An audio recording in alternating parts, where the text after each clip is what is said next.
Guys আপনাদের যে ফাইলটা দেবো সেটা আগে এক্সট্রাডিয়ার করে নেবেন। এর জন্য পাসওয়ার্ড লাগবে, পাসওয়ার্ড আমার ভিডিওতে পেয়ে যাবেন।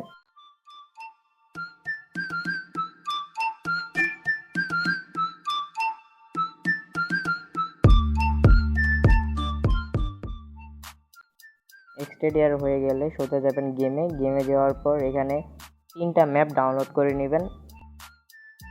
ডাউনলোড করা হয়ে গেলে আবার যাবেন জেডার চিপারে। এখন এক্সট্রাডিয়ার করার পর দেখবেন যে নতুন একটা ফাইল ক্রিয়েট হয়েছে, সেটার ভিতরে যাবেন এবং 3টা ফাইল দেখতে পারবেন। 3টা ফাইলের ভিতরে যাবেন এবং কপি করবেন। কপি করে অ্যান্ড্রয়েডে যাবেন, ডাটাতে যাবেন এবং পেস্ট করে দিবেন। তিনোটাই এইভাবে পেস্ট করে দিবেন।